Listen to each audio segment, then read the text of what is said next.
Welcome, teammates, to episode 40 of the Perigee Podcast. I'm your host, Chief Master Sergeant of the Space Force, John Bentavania.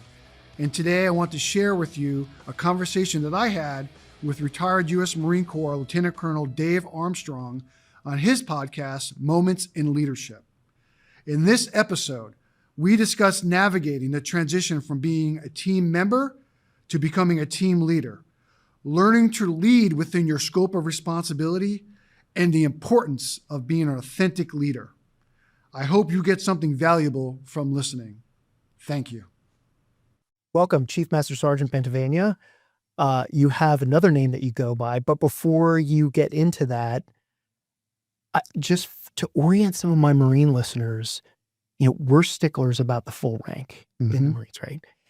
And I'm curious, do you go by Chief? When someone walks by you in the hallway, how do they say hi? Chief is normally how they refer to me, but normally when I do my full rank, it's Chief Master Sergeant of the Space Force, Bentavania. Right, which is exactly what a Marine would say to you, by the way. That's a mouthful. That is a mouthful. Yeah. Right. Yep. You could have 3 hyphenated last names and you'd still get the whole thing after Marine. Yes, but yes. But if you're a command master sergeant not of the Space Force, there are other ranks like that too. Would they also go by chief? Yes. The common? Yeah. So the E9 grade within the United States Space Force is Chief Master Sergeant, and the abbreviation would be chief. Okay. So not command master sergeant. Why am I getting that mixed up? Because the Navy. Because the Navy does it. That's right. That's right. Yeah. Okay. That's right. So yeah. So Chief Master Sergeant. Right. And so chief is normally how they refer to people in the shorthand. Okay. But my long title, my official title, what it says on my CAC card, is Chief Master Sergeant of the Space Force. Okay. And so I'm the only one. Great. Tell us about the other name you go by, though. Chief Master Sergeant of the Space Force, Bentavania, that's a mouthful. Exactly. So Bentavania is not the easiest name to say or to spell. I'm a Jersey-educated kid. Oh, from where? Jersey City, New Jersey. No kidding. I'm from Hudson County originally too. Yeah. Yeah. Interesting. So Jersey. born and raised right down the street from Statue of Liberty.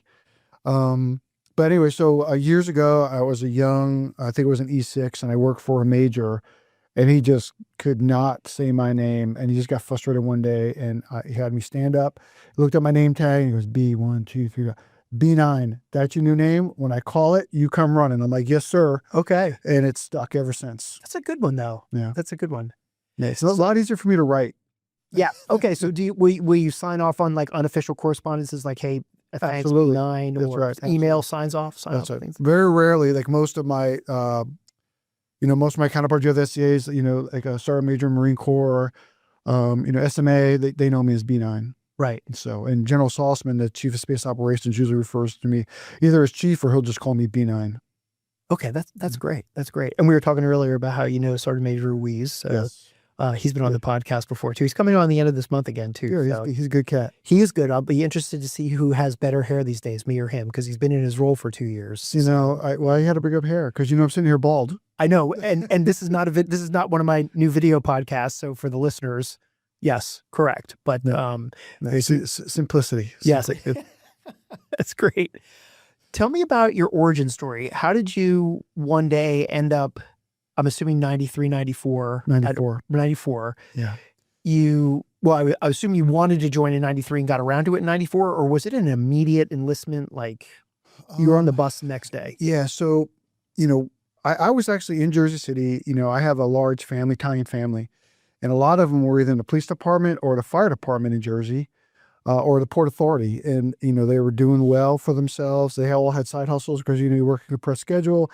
They were carpenters, electricians on the side. And at the time, it just seemed like, wow, that's a way to go. So I took the policeman's test. I took the fireman's test, but I couldn't get hired because you remember, like in the early 90s after Desert Storm, a lot of individuals were getting out. Yeah. And so veterans preference, individuals were being hired because they were veterans. So my original plan was, I said, well, fine, I'm going to join the service, do my 4 years and come back and then use my veterans points to get back on fire department is really kind of what I was focused on. So that's how the journey started. I mean, obviously there was some patriotism, watching, what was going on against, Desert Storm, Desert Shield. And, I thought it could help me mature a little bit, you know? So I said, service sounds like a great idea. My father was a Marine in World War II. Okay. He said, hey, like, go grow up, go do something. Mm-hmm. The other part of it too is, I was married before I joined the service. So my wife, Kathy, part of it, Kathy, had a son, our son, Neil.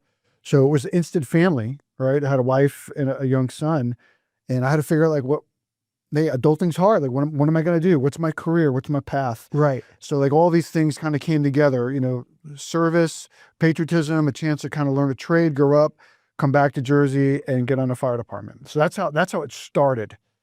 And the phrase I say is that, that initial 4-year contract for me, when I got to my first duty station, McGuire, Fort Dix, in Jersey.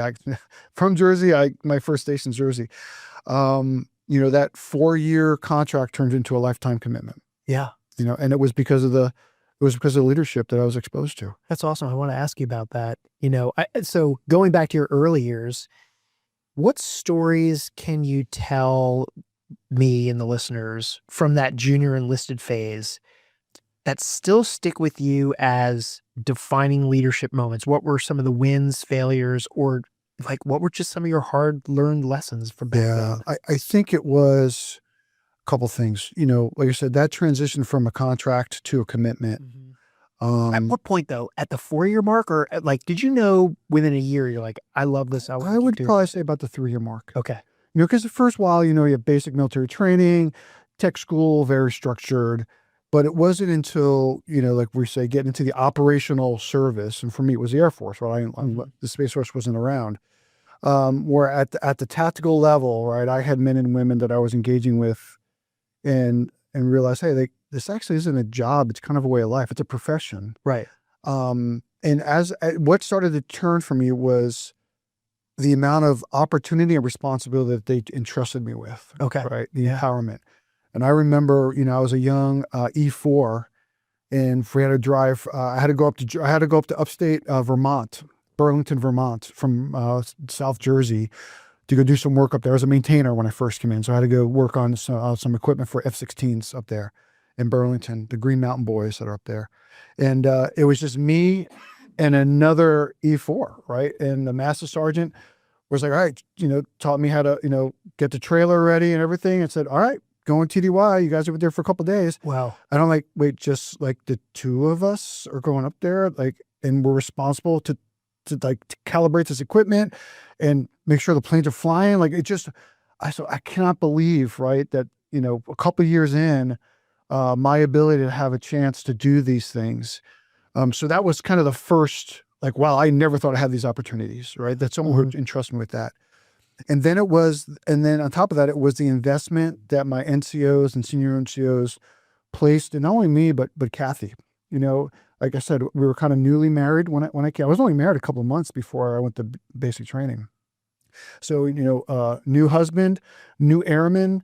At my first duty station those years, Kathy became pregnant with her daughter, Caitlin. So new father, and, the supervision, the NCOs and senior NCOs, just how they embraced me and Kathy and tried to help us go through that transition. I was like, wow, the investment they're making in me is just unbelievable. And I said, maybe I want to do this for a little longer. Yeah.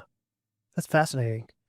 So when you look back on your early careers, what were some of the hard lessons that you learned? What was that moment where you were like, uh-oh, I'm never doing that again? Or you saw something, or like an early on. Yeah. I think, when I transitioned from a junior enlisted to a non-commissioned officer, and like we all go through, one day we're buddies, right? And then the next day, you have some responsibility and authority thrust upon you, and trying to navigate that from, hey, I know we're all friends, but I have the responsibility to execute a mission, right? We got to get something done, a task, whatever it is. And I need to be able to have responsibility and kind of lead you through it. Now, lead is a it's a funny word, right? As you know, there's leadership because of just by your authority that you have by the rank, but there's right then the authority and the leadership that you earn. But trying to go through that transition and understand that there's a distinction between, hey, we're just joking around as a couple of junior enlisted, and then when I become a non-commissioned officer, to be able to utilize, right, and enforce the responsibilities and authorities that were entrusted in me. So I learned that there was a little bit of a learning for me to kind of get through that a little bit. Yeah, I think that's a difficult learning environment across the services, that initial ascension from or into the NCO rank. I know it happens at different points in services, but I think that that's got to be really hard to all of a sudden say, okay, the guys that you were just, guys and gals that you were just buddies with, now you're in charge of. And there is leadership above you holding you accountable for making sure. And so you've got the pressure squeezing in from both sides. And I got to imagine that. Yeah. And I remember the conversations, right, in those early years where, hey, man, we were just hanging out at your house drinking beer on Saturday. On Sunday, why are you going to make me clean the latrine? I mean, what's got to get done? Right. And why are you going to put me in a situation? My friend would ask, and I was like, hey, man, like, we're both professionals. Why would you put me in this situation? Exactly. Like, on the NCOIC, like, I'm not going to treat you any different. Like, business is business. This is a profession. So kind of learning through that was one of the first challenges, I think, in that transition. Yeah. So sticking with the early part of your career, was there something that sticks out to you as a moment where you saw somebody doing leadership right, not just effectively, but something that you saw someone do or be like and said, I want to emulate that person? Yeah. So, it's interesting. When I became the Chief Master Sergeant of the Space Force, we had a ceremony at the hangar on Andrews, and I had invited, an old supervisor buddy of mine from back in the days when I was in, at E4. Mike Yakowinko was his name. And, we had kept in touch a little bit, but I invited him to come out. And in my speech, I talked about, the impact that he had on me.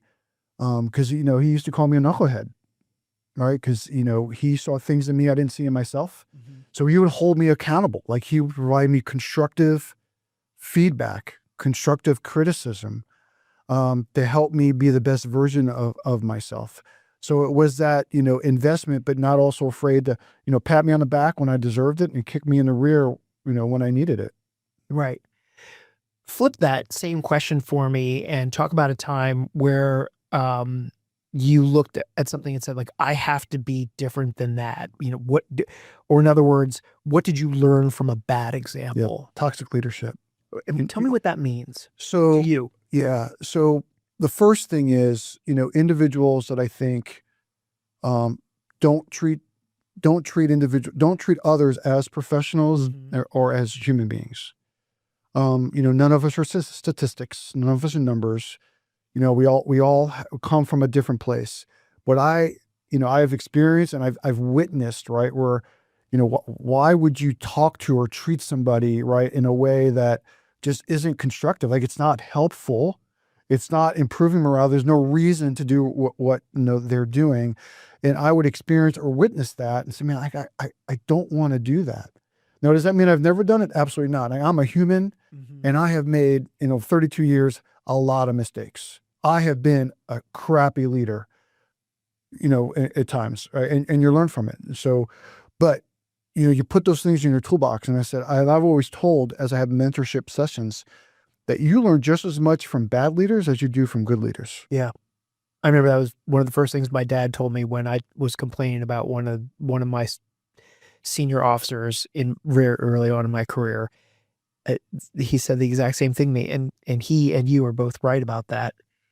It's interesting. I'm curious about if you reflect back on your career, I'll bet you most of when you said you were a bad leader, I'll bet you more of that was taking place in the early part of your career than there's this massive learning curve. Yes. And so you're making these massive amount of mistakes early on in your career. And I look back, you and I are both products of the 90s.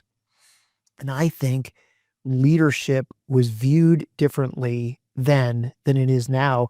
I think there was so much more tolerance for toxic leadership back then, because I don't think that term even existed back then. Probably not, no. I just think there's a lot more empathy now across the board. Like, forget the ranks, forget officer enlisted. I just think there's so much more empathy now. I don't know where that came from, but I'm glad it's there. Yeah, I think it's acknowledgement and how we've come, it's art. Yeah. Leadership is an art, right? And again, going back to drawing the distinction between, the rank that is inherent in position and the leadership and authority that you kind of have to go through and earn, right? To really be able to influence that. Yeah, I think there's so many things about my previous officer career that I would change early on from my lieutenant days and my captain's days relative to mistakes or things that I look back on and wish I did differently later on in my career. Yeah. Now, we all have our different leadership journey. I don't think the journey ever ends. Like I tell people all the time, I'm the Chief Master Sergeant of the Space Force, but it doesn't mean I have not arrived, right? There is no end of my leadership journey and learning. But, those mistakes, I mean, I can look back at when I was in E7, when I was in E9, when I was Chief Master of the Space Force within the last couple of years of things like, ooh, that was a mistake. Right. Like I've learned something. Because like all of us, right, at echelons of leadership and opportunity and scope of responsibility, they're all like new pair of shoes, right? You got to figure out, right? You got to break them in. Right. And so there hasn't been a lot of, I think for me, seamless and transitions. Right. Right. And I think that's what marks us as professionals because, as we progress and assume different roles, we pour ourselves into it. Right. So because of that, because, it means something, it's not just a title, right? So it's just the stripe that we wear, we embody it on behalf of the service. So I think because of that, how we, view that and as professionals, how we pour ourselves into it, there've always been significant changes in what that looks like, what's expected of me. And I think I've stumbled all throughout, my career as I made that transition. But you've had a wide range of leadership roles. Yes. And I'm curious, did any one of them fundamentally shape how you lead today? Yes. Tell me about that. So I was a young E7 and I was trying to retrain. I was trying to become a first sergeant in the United States Air Force at the time. I was still an airman. And my commander at the time was an 05. Came to me and said, look, if you want me to support you to try and go off and do this other thing and become a first sergeant, I'll support it. If you pull your paperwork back, I want you to be my senior enlisted leader for the organization. Right. And I was the youngest Master E7 in the organization. But this commander saw something in me that I didn't necessarily see in myself and wanted to put me on the command team and help him lead the organization. So one, it was like that individual, Todd Frias is his name, taking a chance on me, giving me an opportunity, changed, again, gave me a phenomenal, and so man, and again, leadership kind of allowing me to take a risk. But what I learned, because I was a junior senior NCO, I was terrible. Like the other individuals that I was supposed to be quote unquote leading were walking all over me. Like I had no confidence in myself. I was not effective at setting expectations and enforcing them. So I struggled for a bit. And what happened, we were in Fallon, New Mexico. We were TDY, and we get up. We're setting up because I was an aggressor. I was a space aggressor, and we're setting up the kit to help support the Navy do some training on the Fallon range. And we get there, and so I'm the senior enlisted leader for the organization, and I happen to be like one of the leads on the team on the field. So we get there, we're trying to set up, and man, people are smoking and joking, like no one's kind of doing what we got to do. And one of the individuals who was a contractor on the team is like doing the same thing. Like he's just popping jokes on me, and I remember calling this individual. I said, come around the side of the tent. We're gonna have a conversation. And I was like, what the hell's wrong with you? He's like, I'm trying to put some organization and discipline into this group, and you're just following into him. Like, I need you to just shut the hell up, right, and let me do my job and stop throwing fuel on the fire. Right. Like, I need your support. Now, this guy was a reservist, and he was a chief as a reservist, but he was in his contractor role. I'll never forget. He looked at me and he tapped me on my chest. He goes, "Now you're a senior non-commissioned officer. Wow. Now I got your back." No kidding. That's Right, a great yep. story. Yep. Because like I said, I didn't have the confidence, and I just, you don't want to follow someone who just reeks of fear. Yeah. Right. Of course. And because I had imposter syndrome, right? Because I was young. I looked up to these individuals because they had more time in service than I did. They had been other places, but the commander chose me, asked me to do it, and I just was able, until I finally started standing up, right, and having some confidence in myself, and then I started to gain the trust and the respect of the team. So that was a very significant leadership lesson for me. That's really interesting. You've also, because you've transcended so many different roles, was there ever a point where you found yourself where you had to rebuild a team or rebuild a culture? And, Yes. Okay, tell me about what approach you took and what did you learn about influence at that level? Yeah, I think that, as leaders, right, and I use this phrase all the time, we're all leaders in our own right. Whether you're a young E4 and you got a couple other junior enlisted, right, on a fire team or on a crew, right, someone's the leader, right? Whether it be the formal or the informal leader, someone's got to do that. And, in organizations where, an unfortunate event happens to occur, whether someone gets hurt, we lose somebody, toxic leadership. I've been in organizations where commanders have been relieved of command. Mm-hmm. And then how do you rebuild, right, the morale and rebuild the trust? And again, I think it's, portraying confidence, right, reaffirming, right, the value of the team, the value of the mission, the value of the individuals, and that in our business, right, things happen, but as professionals, right, the nation expects us to get back off the floor, dust ourselves off, and we got to press. Right. It's not like national security can take a break, mm-hmm. right? So I think what I've learned in those challenging times when I have to rebuild a team is going back to the fundamental basics, right, of who we are, why we wear the uniform, why we come to work every single day. Right. Let's focus on the brass tacks. Yeah. And start to rebuild from the first brick up. And I have found that kind of helpful as we kind of go through that. Yeah, interesting. Enjoying moments in leadership? Help the project get more guests and reach more listeners by leaving a 5-star rating and a quick review on Apple Podcasts or Spotify. It takes like 5, maybe 10 seconds to do the reviews. And it really helps me to continue bringing on inspiring stories from senior military leaders. Additionally, when guests see that it's popular or hear about it in their commands, it helps me get them on as guests. If you're able to chip in a little bit to help with the project, please head over to my Supercast support page at mill.supercast.com or through the link in the show notes, because every little bit helps. Now back to the episode. When you look back over your times, specifically, you had a role in Space Operations Command. What stands out as a real leadership growth spurt, like a stretch moment that made you sharper? I think from a growth moment, one of the challenges when you become, in my opinion, when you become an E9, mm-hmm. When I became an E9, in the Air Force, my first job was with an 06. Working with an 06. But then, you work with an 06 for a little bit, and then your next job could be with a 3-star.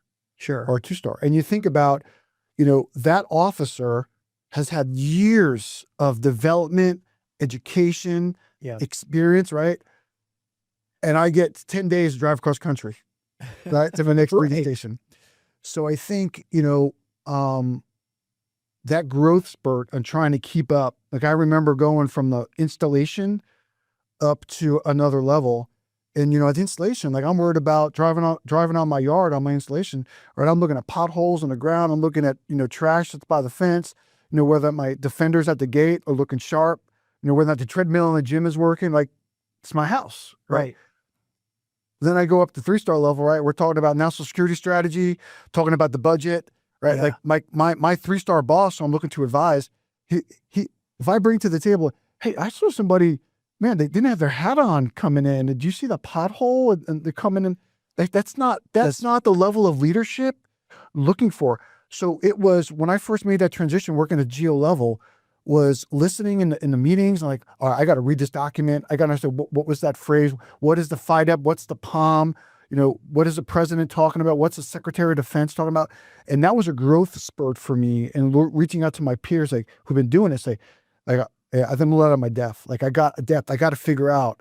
I have to be relevant. Mm-hmm. Like, none of us are token E9s, right? We have to be at the table, relevant, to be able to have a conversation and provide the advice and counsel as we do, especially as senior NCOs, they're helpful to our teammate, our boss. Yeah. Whether that be at 06 or an 09 or an 0, right? So that kind of was a growth spurt for me as I tried to transition really from the operation to strategic, sitting around the table with those kind of discussions.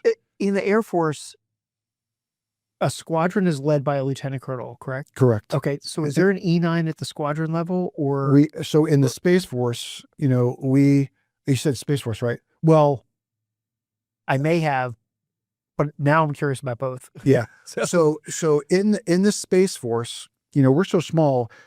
Right now, we're just about a little over 10,000 uniformed guardians. That's officers and enlisted. So we have about 60 E9s. 60. Okay. Right. So we don't have a lot. So we have, I think, one E9 at the squadron level, and that's our basic military training. Okay. All the rest at our squadron level, partnered on the command team with our O5s, are E8s for the most part. Okay, got it. Now in the Air Force, there are a lot of large squadrons, whether it's the O5 commander, and there is an E9 squadron superintendent. Okay, gotcha. Like a maintenance squadron's huge. Oh yeah, I can imagine. So I'm curious, going back to where you're saying you could go from working from an 06 to a 3-star general. And you make that, is it a self-reflecting moment where you say, I've got to grow into this difference, like getting away from the potholes and getting towards, the budget? Or is it the general that sits you down and says, hey, I really need you to expand a little bit more of your leadership? Or do you have a peer, an enlisted peer that says, hey, let me pull you aside for a second. Let me kind of tell you how you got to adjust things a little bit. So I think a little bit of all three. Okay. All right. So I did have, as I was making some of these transitions at different echelons, so the big leaps, a peer, a mentor who would try to set me up. But I remember that first time. I remember the talking, but it didn't resonate like how hard, like how big of a jump it was going to be. Like I just couldn't. Someone like they tried to help me out, but I just wasn't. Like I wasn't picking up what they were putting down. Right. And I a little bit of feedback from the general officer, but here's where I think it's really important. As a dedicated professional, the biggest emphasis, the biggest push was for me personally, right? Because I wanted to be relevant. I wanted to be I wanted to be a good teammate, a good advisor, right? I wanted to protect the stripes. Yeah. It wasn't so much about me. It was about, we all work hard to get here. I don't want to be the one that puts us a step back. Right. So it was, I have got to represent the enlisted corps. I've got to represent my brothers and sisters who are wearing E9 rank. So a lot of it was just because I wanted to be, I consider myself a professional. I wanted to be able to self-study. Like I got to ask the right questions. I got to do these things, right? And then I go back to some of the peers who, maybe I didn't listen to originally, and then I'm actually constantly asking the boss for feedback. Hey, is this helpful? What should I read? Where do you need me to go? What do you need me to do? What are your objectives, boss, that I can go out and help facilitate? But all three, but I think the biggest one is if the individual themselves does not show the dedication and the pride in the job and the position they're in to be able to spur themselves forward, to be able to climb that ladder, right, so to speak. But a lot of it's got to be what's inside you, what drives you personally to do that. Because people could tell you, give you all the advice in the world, but if you're not personally motivated and driven, I don't know if it's going to help. Yeah. Now you've got me curious about the E8s. So I'm sure there's all formal schooling and everything that goes on here, but we're building it. Great. in addition to that, and you can answer this question from either service, but what is it that outside of the formal educations they're going to get, what is it that an E8 really needs to understand that is transcending into an E9 role? Like, what's that one thing where you're like, okay, look, you've gotta get this thing right. Yeah. So I, a lot of times refer to it as the art of influence. Mm-hmm. You know, I've stood on stage, last 2 years in this position, and I've said, I am the Chief Master Sergeant of the Space Force. You know how much authority I have? Almost none. I don't have a lot of authority. I don't sign documents. I don't sign policy publications, but I influence the hell out of it. Right. So it's as a professional, as an E8 and E9, and you're working with, right, the principals. Mm-hmm. How do you use your years of experience and training to influence, to make sure that the mission's being accomplished and the people are being taken care of? I've never shouldered the burden of command. Mm-hmm. I've helped carry the rucksack, Sure. right? Alleviate some of the weight. You've had a front row seat to it. Right. But at the end of the day, I think, how I kind of view myself is understanding that keeping credibility in the office, keeping credibility in my position. So I have the ability to work with my teammates so that when I do say, hey, this is what I think is the best thing for the enlisted corps. Mm-hmm. Or here's what I think the best thing is, what we should do for our captains. Or so like, whatever the matter is, my care, my responsibility doesn't stop at stripes. Or whether stripes, suits, or stars, as Chief Master of the Space Force, right? I have responsibility. But I think, what they need to learn at the E8, going back to that, is that transition at that level, working with command teams, is understanding what kind of responsibilities and leveraging the boss's authority, but inherently we don't have it. But how do we leverage all that credibility that we bring to the table to influence the direction of an organization? Yeah, that's a fantastic answer. Thanks. I'm curious. So not every E9 can keep going up the triangle, keep going up the ladder. That's right. And in there, just like officers, right? Not every colonel can be a general. Not every one-star right. can be a two-star. But in that, there's got to be some shakeout of failure. There's got to be a few that fail. Is there something that you see as a common thread of people that cannot, they achieve E9, but they don't keep going up and they fail at something? Is there a common thread there or an observation that can be valuable for them to know as they're entering that E9 space? I think for probably the most common thing that I've seen, and I'm guilty of it in phases as well, is as you go up the pyramid, if you will, in the organization, is embracing the new role that you're in. And so I'll give you an example. When I transitioned and first time and this was on the Air Force side, I became a wing command chief. Okay. Right. So that's that, working with the 06 installation commander. I was a command chief. Right. And I had just come from a group level or level below, operations group chief. And I remember when I got to that installation, my commander, we were first starting to do our first deep dives and going to visit with organizations. And we were going to the operations group, which is not the same one, but a like group I had just come from. Actually, with that commander, we were a command team at the group level, and she brought me up with her to be at the next echelon. And I remember going over, and she said to me, all right, B9, now remember, we're not the group command team. Right. Right? I know we're comfortable there. This is not our job. Mm-hmm. We're at the wing level. Like, let's use our experience, right? But this is their command tour. Don't do their job. Wow. I need you to think up, right? Not where we're comfortable. So I say that is because I've seen, I think some of us, we get to a spot where we're very happy, very comfortable, and then we're asked to move on. Yeah. We just can't let go. Like, we just want to keep right at that lower echelon, that other job where we're comfortable. Right. Right. And experience. That's right. That's right. And we're uncomfortable maybe looking up, right? And thinking about broader things. General Saltzman he's the chief of space operations a lot of times, working in the Pentagon, he'll say, we're here to make policy do staff work. It's boring. Like staff work is not like, a lot of us are all operators at heart. Like we want to get down, not our job. Like what the service, what Guardians need us to do is to do policy, right? And write programs, right? And set expectations, right? Fight for resources, not go down and tell them how to do their operational job. Even though we love that, we love their time, that's not our job anymore.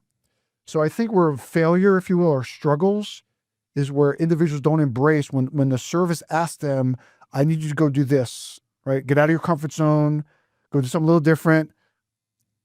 If they don't embrace it and understand that and keep wanting to go back, then they struggle. And like I said, I don't, failure's a strong word, but I would definitely struggle and have challenges. Yeah, I can see that. I'm glad I asked you that question because that's a great answer. And I think it's valuable for somebody listening to this that is moving up to hear that.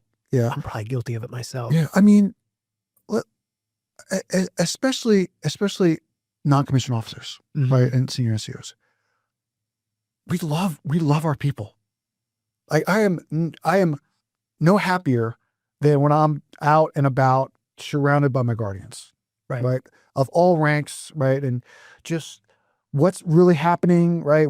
How the successes they're having, the challenges that maybe I can help them with. But I remember when I was at the 3-star level, all right, and I was in Vandenberg Space Force Base, it was Air Force Base at the time. And so I was a headquarters organization on an installation. And I remember getting there, and at first I was like, man, brand new base, like I want to go visit the security forces and I want to go visit. And one of my peers said, hey man, that's not your job anymore. That's somebody else's time.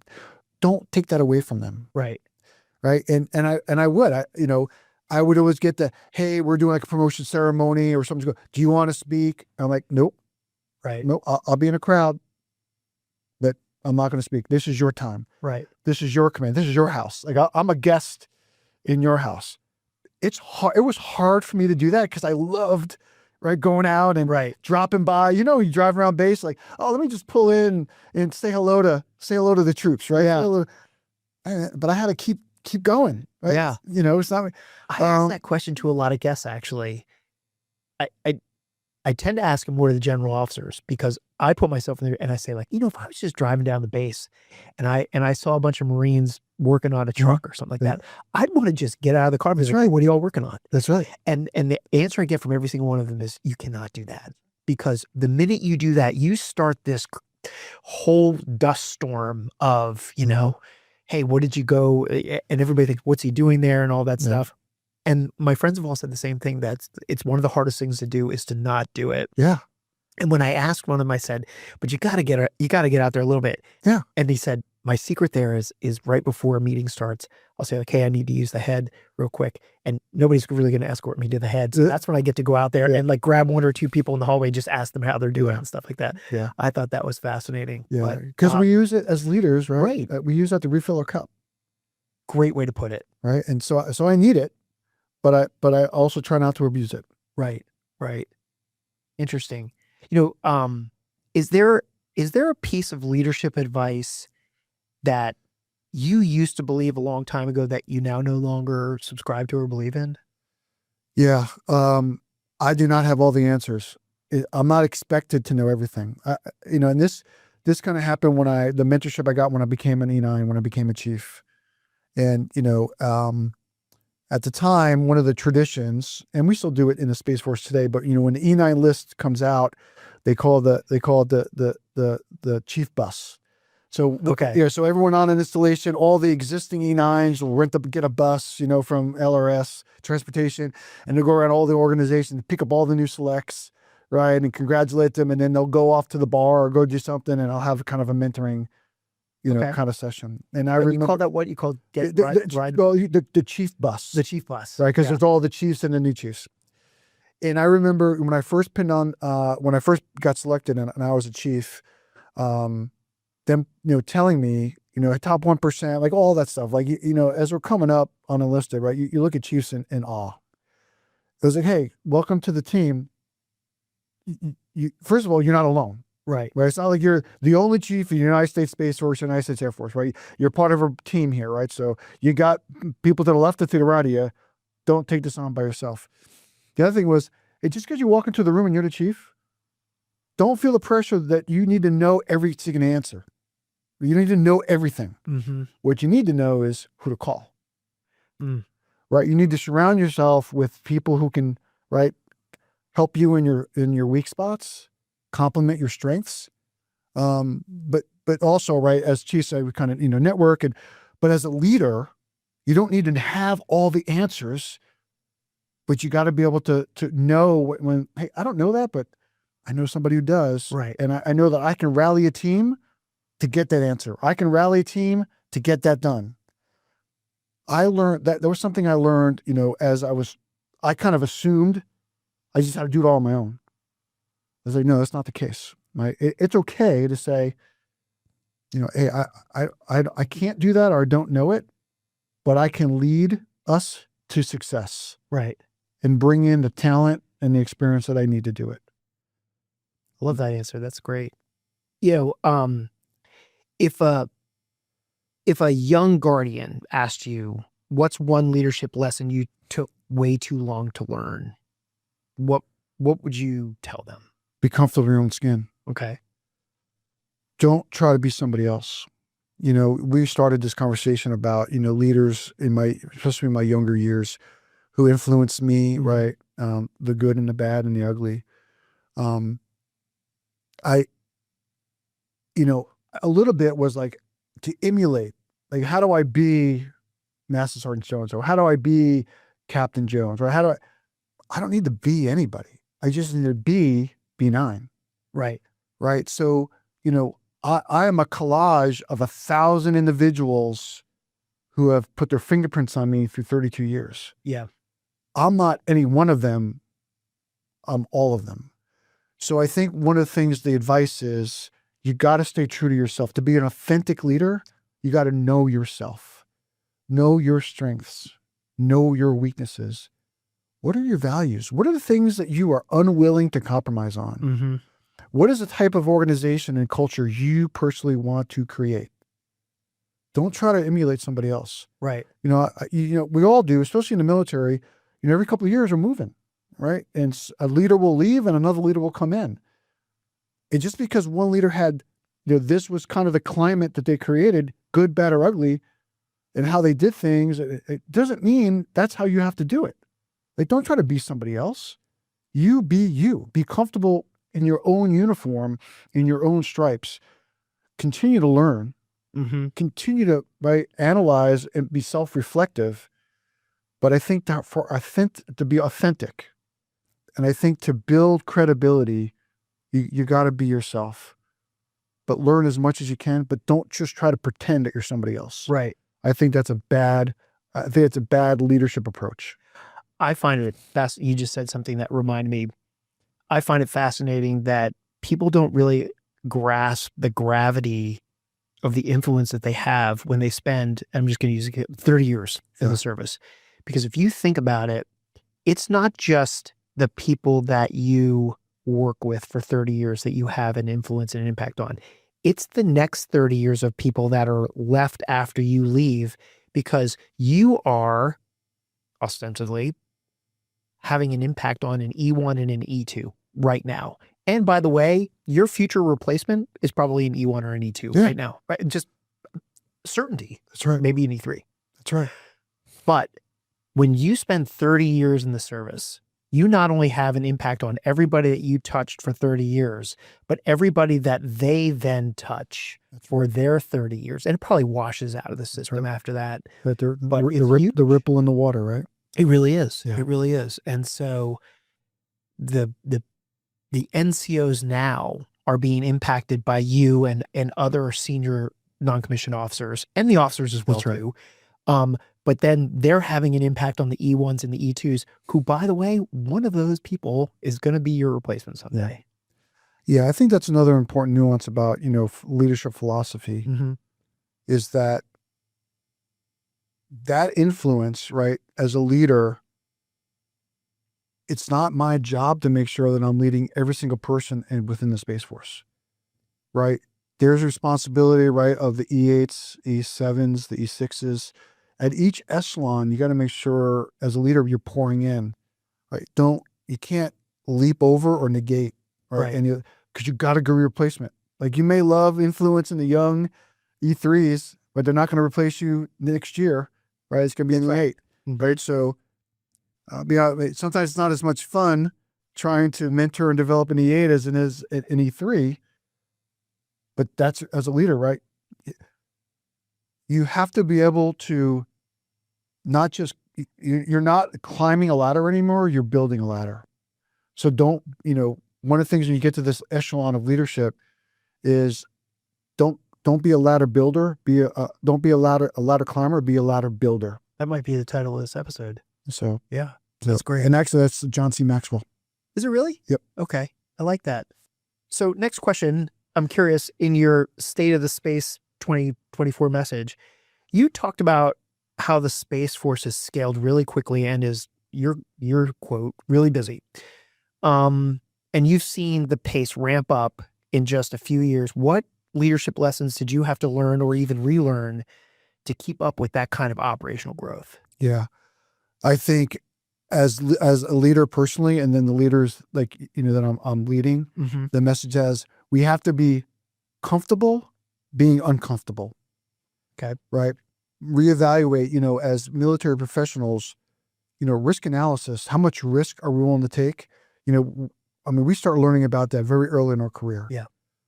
As small as the Space Force is, as fast as we're trying to go, that analysis and calculation is a little different than it was, a couple of years ago. I bet. Or when I was an airman.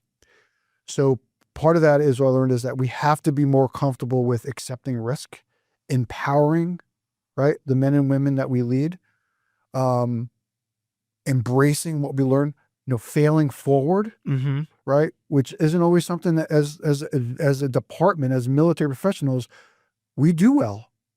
We don't, failure sometimes is not seen, is not smiled upon. But when you're kind of in a startup like we are and you're moving fast and you need to be innovative, failure sometimes, hey, what did we learn? Right. Right. Hey, you were a leader at Echelon and you took a risk and you took smart risk and it didn't work out, but it was smart risk and you learned. I'm not going to fire you. I'm not going to yell at you. Hey, what do you need? What'd you learn? Let's try it again. That's a different philosophy. That's a different level of comfort that I think what I've learned, right, is how do you embrace that? More importantly, how do you kind of propagate that thought process along all echelons? General Saltzman and I talk about this all the time. Sure, we could talk about it in the halls of the Pentagon on the E-ring, but how do I make sure that O5 and E8 command team are thinking the same? Right. Right. So it's about how do you kind of message that and kind of have that kind of culture allow you to fail forward and move fast, accept reasonable risk and learn from it and help the service propel forward at a speed at which the nation demands it. Do you think that's more about teaching young leaders to understand the difference when we talk about risk? I feel like there's two components of risk. There's possibility of something bad going on and probability of something bad going on. And how do we teach young leaders to understand? I'm just going to make up an example off the top of my head. Ready? Yeah. Let's just say that there's a field operation going on and refueling is a really important component of it. And whatever regulations say that the fueler can't go out there unless it has the safety placards on the side. So somebody says, we're shutting the whole exercise down because we don't have the safety placards. Whereas another leader may say like, okay, the possibility of the truck having a catastrophic event exists, but the probability of it happening because the placards aren't on the side is probably pretty much zero. So let's roll without the placards and I'll deal with the aftermath of that. That's right.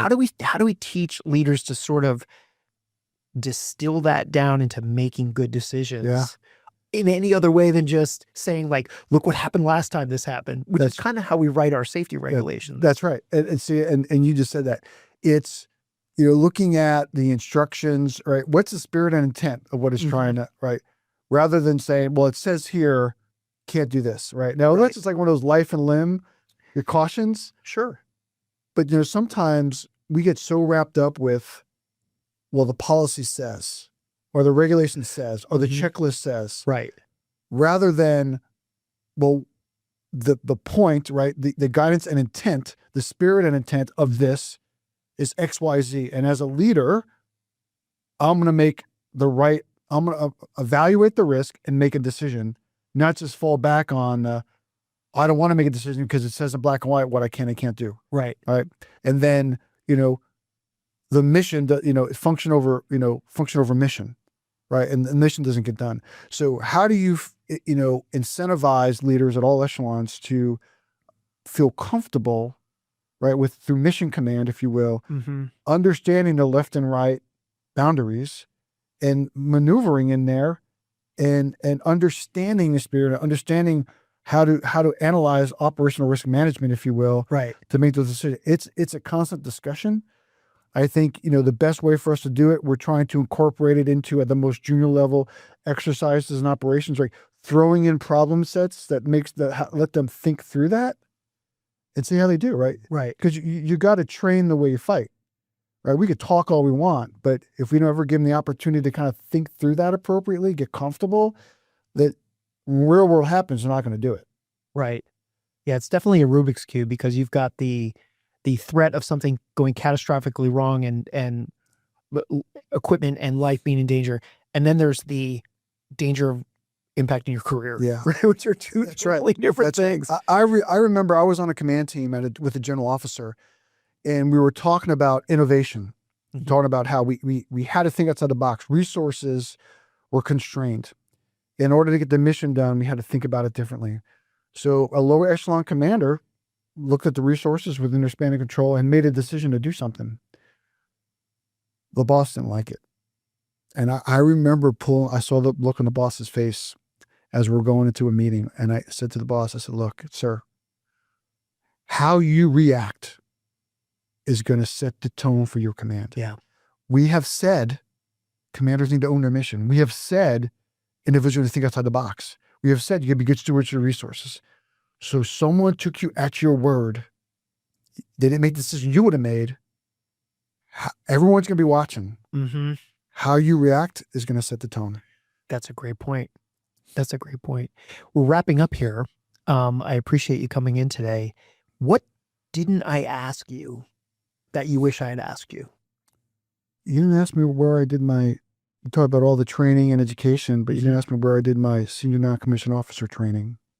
Where did you do your senior non-commissioned officer training? Quantico. Really? I went to Tell me about that. I went to the staff NCO course with the Marines. Yeah. How'd you like that? I've never done so many pull-ups in my entire life. It was great. So I was in East 7, and they have sister service. You can apply for sister service opportunities. Right. And I remember at the time, I just happened to come across it on a website that I could apply to go to the Marine Corps. Okay. So that's our senior staff NCO Academy? Yeah, so I was over at Gunny's. Okay. Yeah, so I think it's just staff NCOs. Staff NCO Academy. Okay. And so I applied to go. And I remember I was in the Air Force at the time, right? And I remember there's an airman at our personnel center who managed this. And I remember calling me up and said, all right, are you ready to do this? Like, it's literally said, do not go there and embarrass the Air Force. Yeah, I can see that. Right. Like, can you run 3 miles and do pull-ups? And I remember I said, well, maybe I'll take a later class date. Yeah, just to kind of get ready. That's right. So I remember doing that. And the more people were like saying to me, like, why are you doing this? Just go to the Air Force school. Like, why? And they started questioning my ability to kind of get through it. And it started to scare me. And then it got to the point where I have to be able to challenge myself. Mm-hmm. And so the more it was, why are you doing this? Aren't you afraid to go? It became, yes, that's why I have to go. So it was great. I went and I had a lot of good teammates, but it was so, for me personally, to see how the Marine Corps, the expectations they put in their gunnies, mm-hmm. the training, discipline, care, and feeding of their Marines. I was coming from the Air Force, so it was a little different. Like, in my formations as a space operator all those years, the officer enlisted ratio, a lot of officers, in Right. the Air Force. in the Air Force, even Yeah. in the Space Force That makes today. sense. Even in the Space Force today. So to get a chance to kind of see, right, that culture, right, that, how they looked at that responsibility was really meaningful to me, because I brought that back as a senior NCO, and, how I viewed my role in what it meant to be a senior NCO based on what I learned at the Staff NCO Academy at Quantico. Did you have to take the Marine Corps PFT? I did get it. So show up. So literally show up on day one. And probably CFT too, right? We weren't doing the CF. This was back Okay. in, no, I can't remember the year, 06 maybe. Okay. But you showed up, check, got my room key, had to put on my service dress uniform, go check in for dress inspection. Then had to put my PT gear on and had to do waist measurement. And there were several Marines that didn't pass the body fat, Yeah. got sent home. Ooh. And like day number 3, we had to do the Marine Corps run. And I remember, I'll never forget this. We're in there, and we did the pull-ups and in the beginning, and it was raining. It was like dumping rain outside in Quantico, and we're all kind of standing around looking outside. And I said, "So, will we go back to class, and then like later on this afternoon do the 3-mile run, or like what do we do?" Oh boy. and one of the gunnies, right, said, "Hey, Master Sergeant, Air Force said they can't run in the rain." Oh geez. Oh man. And yeah, we ran 3 mile in pouring rain and down in Quantico. Yeah. And I remember, man, my socks, and yeah, they taught me, It's if it ain't raining, we ain't training. it's a different pace. The Marine Corps, the 3-mile. Okay, so I'll just tell a quick story because I know we're wrapping up. But I think one of the hardest physical fitness tests I ever took was when I was at Fort Sill or Fort Knox. I can't remember. I was one of the 2 Army bases, and I had to take the Army. And I think it's either 1.5 miles or 2 miles. I can't remember, but it's one of the 2. And I remember thinking to myself, well, this will be easy because I'm used to running 3 miles. But the pacing is different That's right. because your times are shrunk. And all of a sudden I was like, oh my God, I may not make it in time because I was pacing. You were It's all training for, pacing. you were You're training right. for the other thing. Pacing. Yeah. Yeah. So great. But it was a phenomenal experience. And you talk about what were the things that influenced me in my leadership, and my time with the Marine Corps at Quantico definitely had an impact on me in a positive way. What a great story to end Semper on. Fidelis. Yeah. Oh, thank you very much, Semper Fi. I'm glad you got some time at the Marines. That's Yeah. great. Yep. Well, thank you so much for coming in. This has been a fascinating conversation. You'll be sure to pass on to Sergeant Major Ruiz. I will. And I appreciate the time and the candor, and this has been great. And thanks for being my first Space Force All right. guest and or Air Force. And hopefully this will get around to some more of the commands, and they'll get to hear your stories about leadership. So thanks. I appreciate it. This has been a great conversation. I kind of thought they said this was kind of a chill discussion. I thought you'd have a glass of bourbon, Well, or something.